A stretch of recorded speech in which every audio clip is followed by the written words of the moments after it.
Question number 6. A particle is kept fixed on a turntable rotating uniformly. देखो एक particle को हमने fix कर दिया है टर्न टेबल के ऊपर. Okay.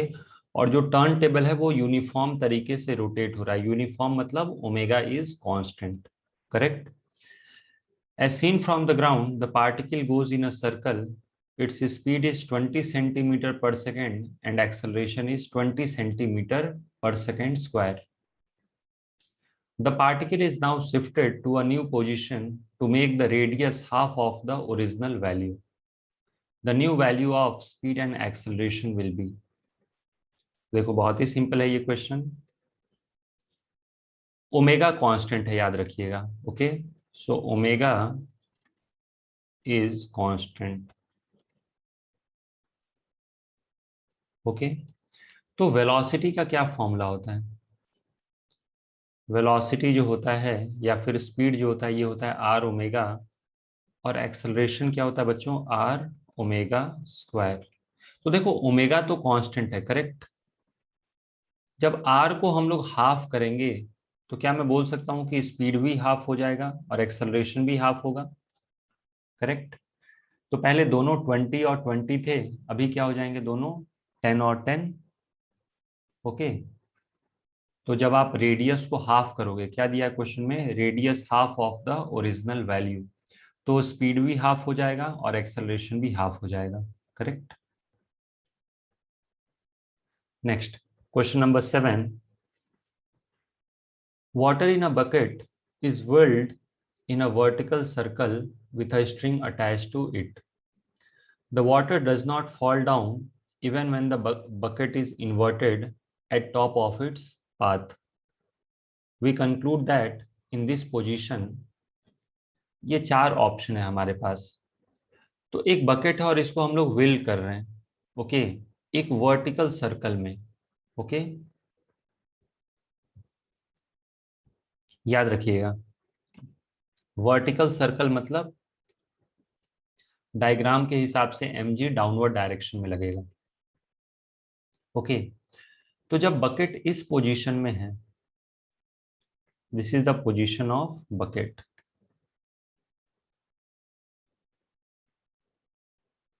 Okay.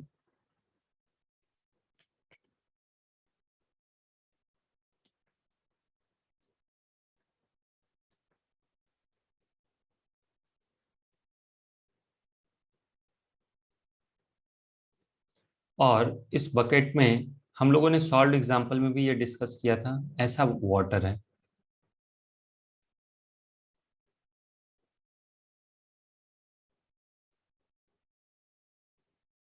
This is water in the bucket, जो मैं रेड कलर से मार्क करके दिखा रहा हूं. ओके. अब इसका मैं फ्री बॉडी डायग्राम ड्रॉ करूं. मान लो बकेट की वेलोसिटी कुछ इस तरीके से है v. ओके. तो यदि मैं वाटर का फ्री बॉडी डायग्राम ड्रॉ करके दिखाऊं, this is water in the bucket. Okay. मैं दो डायग्राम ड्रॉ करता हूं साइड बाय साइड. एक होगा बच्चों acceleration diagram. This is AC. Okay. This will be equal to v square. Radius क्या दिया है? स्मॉल r या फिर कैपिटल R स्मॉल r. नीचे क्या लगेगा? नीचे लगेगा mg. अब आप बकेट को ध्यान से देखो ना. सो दिस इज द बकेट और पानी जो है वो ऐसा है. इसका मतलब जो वाटर है ना, उसके इस सरफेस पे बकेट के साथ कांटेक्ट है. कांटेक्ट यहाँ भी है ये वाला, लेकिन ये वाला कांटेक्ट का जो नेट फोर्स होगा वो जीरो हो जाएगा. यहाँ से पे कोई कांटेक्ट नहीं है. यहाँ पे बकेट का कांटेक्ट है किसके साथ? वाटर के साथ. तो ये बकेट क्या करेगा? यहाँ से एक नॉर्मल फोर्स लगाएगा.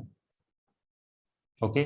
सॉल्व एग्जांपल में भी मैंने ये आपको समझाया था, जो वर्कड आउट एग्जांपल है, कि क्यों नॉर्मल डाउनवर्ड डायरेक्शन में लगेगा. ओके. बहुत ही सिंपल कंसेप्ट है. देखो एक बार फिर समझो. ये बकेट है. बकेट का ये जो पार्ट है यही तो फोर्स लगाएगा ना वाटर पे. और देखो ये वाटर है, दिस इज द वाटर. तो जो फोर्स लगेगा वो किस डायरेक्शन में लगेगा? डाउनवर्ड डायरेक्शन में.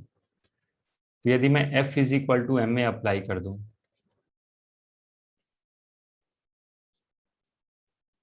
F क्या है, mg plus n, this is equal to mass into centripetal acceleration v square by r. समझ में आ गया? अब देखो, यहां से मुझे mg और mv स्क्वायर बाई आर में एक रिलेशन निकालना है। तो क्या यहां से mg और mv स्क्वायर बाई आर दोनों इक्वल होंगे? नहीं। एक्चुअली देखा जाए तो नॉर्मल की मिनिमम वैल्यू क्या हो सकती है, 0। ओके, बाकी हमेशा नॉर्मल की वैल्यू पॉजिटिव होगी। ओके, तो since normal is greater than और इक्वल टू 0, आप अगर जो मैथमेटिकली चाहो तो भी सॉल्व कर सकते हो। यहां से n बताओ, n is equal to m v square by r minus m g. Correct लिख सकता हूं ऐसा मैं। n कभी नेगेटिव नहीं हो सकता, तो क्या मैं लिख सकता हूं n इज ग्रेटर देन और equal to 0? Okay, so this implies m v square by r minus m g is greater than or equal to 0. Correct? So this implies mv square by r is greater than or equal to mg. तो हमें देखना है कि कौन सा option ऐसा है। तो देखो, ऑप्शन ए क्या बोल रहा है कि mg is equal to m v square by r. गलत। mg is greater than m v square by r. नहीं, mg ग्रेटर नहीं है, mg तो उसके इक्वल है या फिर उससे छोटा है। तो ये ऑप्शन भी हो गया गलत। mg is not greater than m v square by r, ये ऑप्शन सही है। mg m v square by r से बड़ा नहीं हो सकता। एक्चुअली mg जो है वो m v square by r से छोटा है। ये बी ऑप्शन गलत है, तो सी सही हो गया, क्योंकि सी जस्ट उसके अपोजिट है। एक्चुअली जो mg है ना, दैट इज लेस देन और equal to m v square by r, जिसको हम लोग बोल सकते हैं mg is not greater than m v square by are.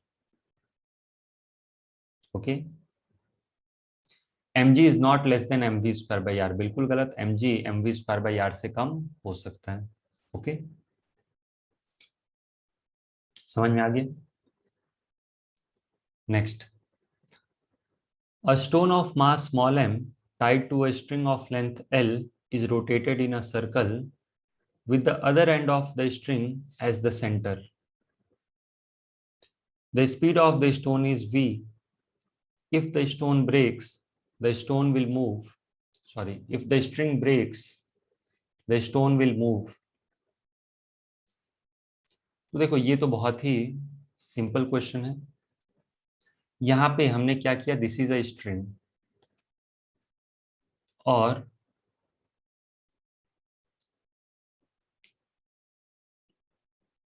इस स्ट्रिंग को एक एंड को मैंने फिक्स कर दिया और यहां पे एक पार्टिकल बांध दी। ओके, या फिर ये एक स्टोन है और स्टोन की स्पीड v है, और इस तरीके से स्टोन क्या कर रहा है, सर्कुलर मोशन कर रहा है, इस पाथ को फॉलो कर रहा है। Okay,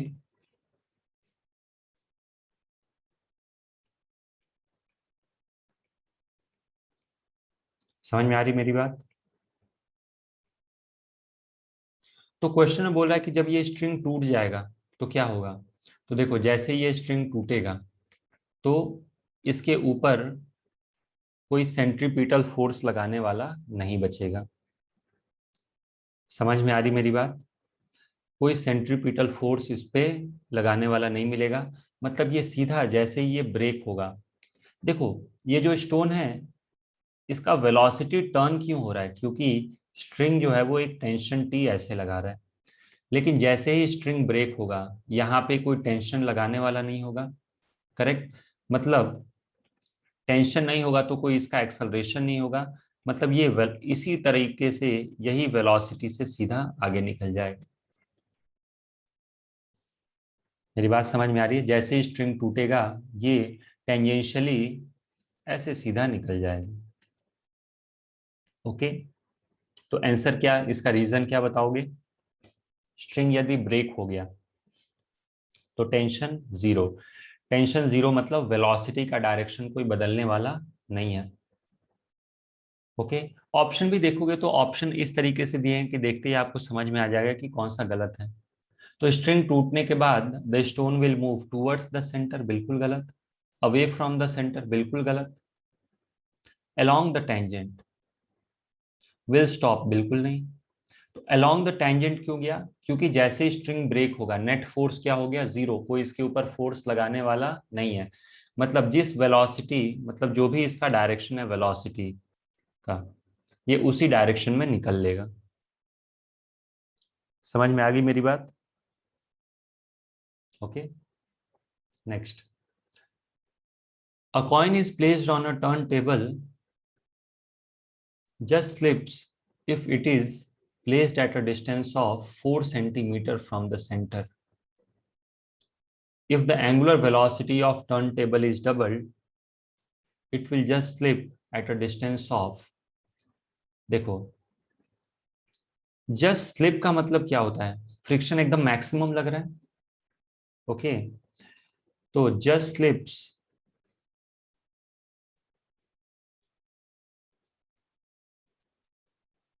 this implies friction acting is maximum. जैसे एक ब्लॉक है या फिर आप एक टेबल को पुश कर रहे हो और बस अब वो स्लिप होने ही वाला है, मतलब मैक्सिमम फ्रिक्शन लग रहा है। तो फ्रिक्शन इज मैक्सिमम, करेक्ट। देखो टर्न टेबल कैसा होता है बच्चों?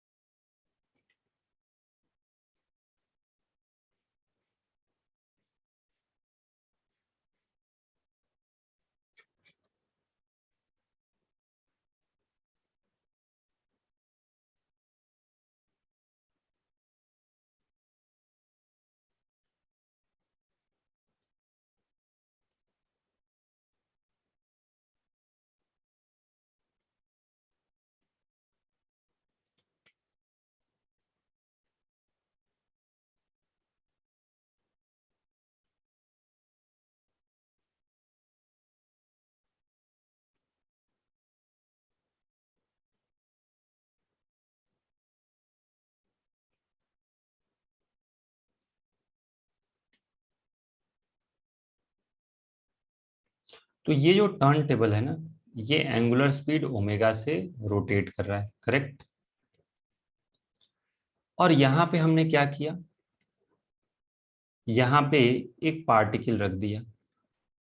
ओके, अब यदि आप ध्यान से देखो तो इस पार्टिकल पे mg लगेगा नीचे और नॉर्मल लगेगा ऊपर, ये दोनों कर लेंगे एक दूसरे को बैलेंस।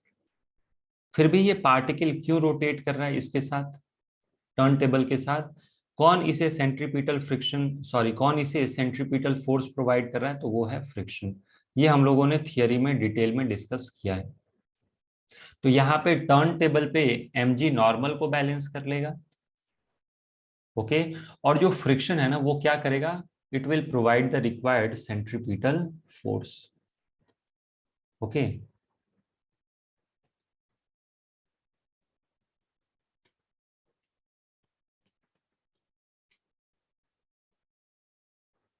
मैं यहाँ पे ये एक बार हटा देता हूँ ताकि आपको क्लियरली समझ में आ जाए फ्री बॉडी डायग्राम में।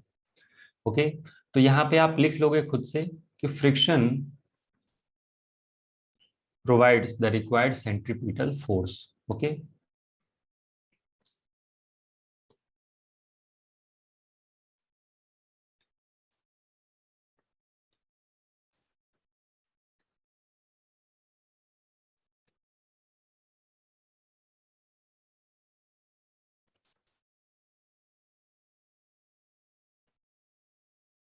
required centripetal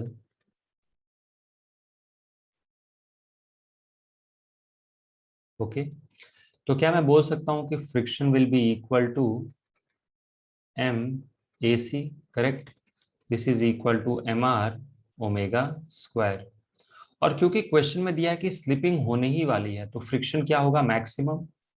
ओके, तो आप यहाँ पे चाहो तो दोबारा लिख सकते हो, लेकिन आपको पता होना चाहिए कि फ्रिक्शन की वैल्यू कब आप मैक्सिमम लगा रहे हो। मैक्सिमम क्या हो जाएगा? Mu into N.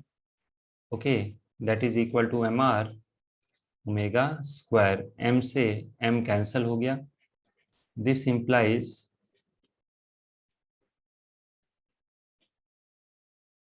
Where r is क्या, distance of the particle from axis of rotation, मतलब distance from centre.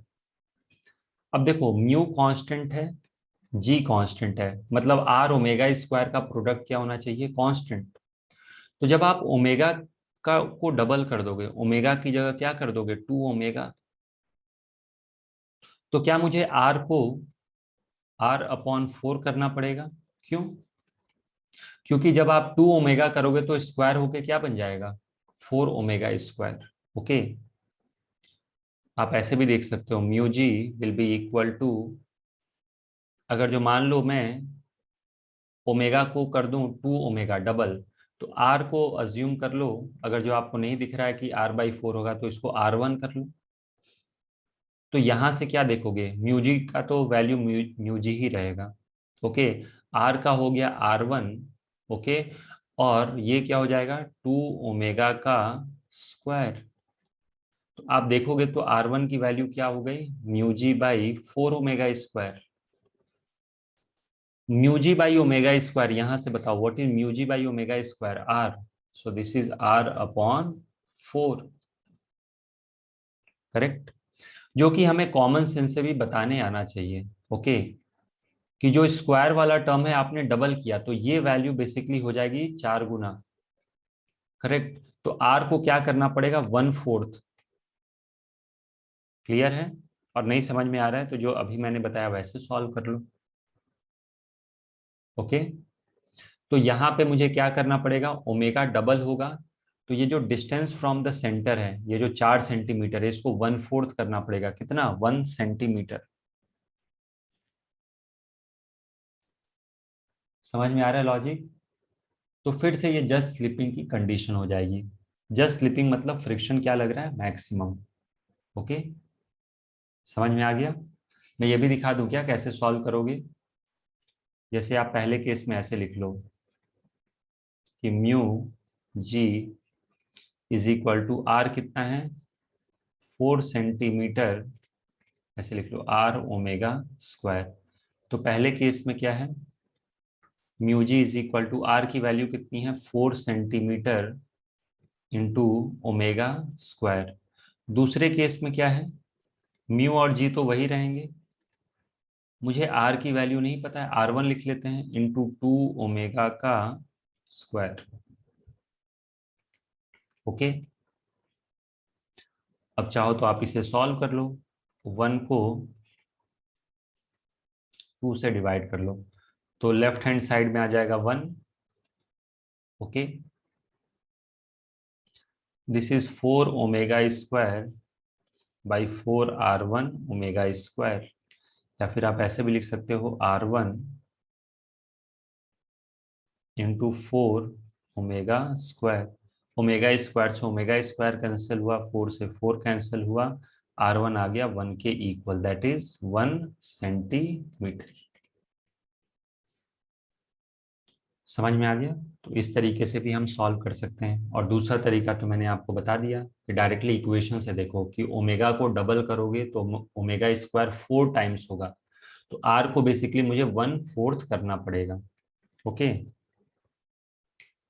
Next question number 10। A motorcycle is going on an overbridge of radius r. The driver maintains a constant speed.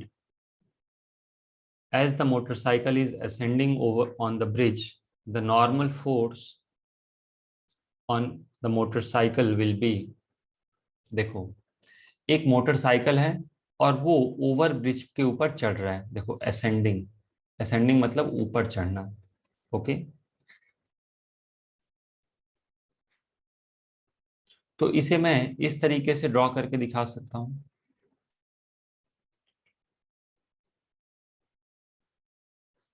This is a motorcycle, और इसकी जो speed है ना वो है v, और जैसे जैसे ये ऊपर चढ़ेगा क्या मैं बोल सकता हूं कि एंगल थीटा जो है वो डिक्रीज होगा, करेक्ट। क्या ऐसा बोलना सही रहेगा कि जैसे जैसे ये मोटरसाइकिल ओवर ब्रिज पे असेंड करेगा, ऊपर की तरफ चढ़ेगा, theta will decrease, correct. So theta decreases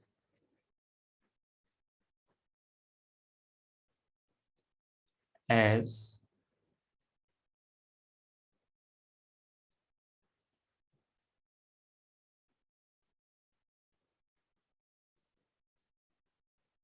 okay. अब यहां से हम लोग दो डायग्राम ड्रॉ करेंगे, एक तो एक्सेलरेशन डायग्राम ड्रॉ करेंगे और दूसरा फोर्स डायग्राम मार्क करेंगे। ओके, तो क्या ये बोलना सही रहेगा कि इसका जो एक्सेलरेशन है वो सेंटर की तरफ है?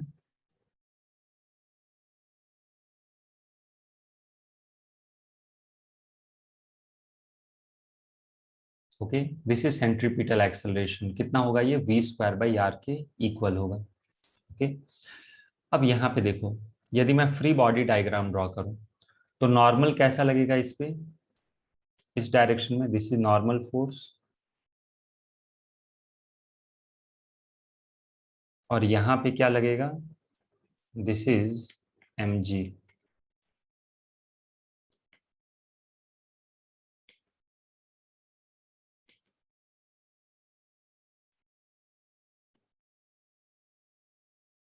ओके, ये जो एंगल देख रहे हो, दिस एंगल इज थीटा। अब हम लोग क्या करते हैं ऐसे केस में, सारे फोर्सेस को रिजॉल्व करते हैं along acceleration and perpendicular to the acceleration. Okay, तो यहाँ पे ध्यान से देखो,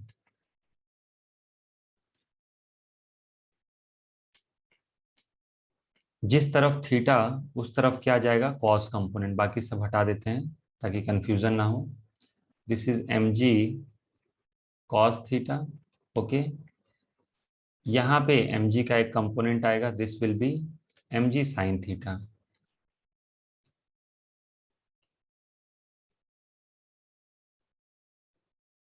करेक्ट, वो फ्रिक्शन उसे बैलेंस कर लेगा और ये हो गया cancel. Okay,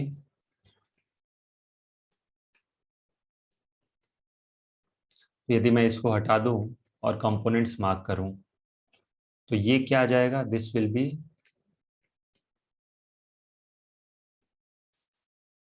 mg cos theta. mg sine theta का कोई सेंस नहीं है दिखाने का, लेकिन आप यहाँ पे दिखा दो। करेक्ट, और मैं यहाँ पे मार्क कर देता हूँ सेंट्रीपिटल एक्सेलरेशन। देखो, सेंट्रीपिटल एक्सेलरेशन इस डायरेक्शन में है। करेक्ट, तो क्या लिखूंगा मैं? इस डायरेक्शन को यदि मैं पॉजिटिव अज्यूम कर लूं तो mg cos theta is positive. Okay, तो मैं यहाँ पे लिखूंगा mg cos theta minus normal is equal to mass into centripetal acceleration. So what is normal force? एक मिनट, क्वेश्चन में क्या नॉर्मल ही पूछा है? Yes, normal force. So normal force will be equal to mg cos थीटा minus m ac, that is mg minus m v square by r। Correct, तो ये आ गया नॉर्मल फोर्स। अब आप ध्यान से देखो इस चीज को, मैं एक अलग जगह पे लिख देता हूं कि क्या कांस्टेंट है और क्या वेरिएबल है। तो क्वेश्चन में क्लियरली मेंशन किया गया है कि कांस्टेंट स्पीड से ये ऊपर जा रहा है, तो v कांस्टेंट है, r भी कांस्टेंट है और m भी कांस्टेंट है। करेक्ट, तो ये टर्म तो पूरा का पूरा कांस्टेंट आ गया। ओके, यहाँ पे m भी कांस्टेंट है और g भी कांस्टेंट है। अब जैसे जैसे थीटा डिक्रीज होगा, थीटा जैसे जैसे डिक्रीज होगा, क्या आपको पता है कि कॉस थीटा बढ़ता है? यस, कॉस थीटा इंक्रीजेस, मतलब थीटा डिक्रीज होने के साथ ये वैल्यू बढ़ेगी, और ये वैल्यू यदि बढ़ेगी तो नॉर्मल फोर्स भी क्या होगा? Normal force will also increase. Okay, तो इसका मतलब कौन सा ऑप्शन सही हो जाएगा? देखते हैं कि किस ऑप्शन में दिया है कि नॉर्मल फोर्स इंक्रीज हो रहा है। Option A. तो जैसे जैसे ये मोटरसाइकिल ऊपर की तरफ जाएगा वैसे वैसे नॉर्मल फोर्स बढ़ेगा, और यहाँ पे normal force will B maximum. Okay,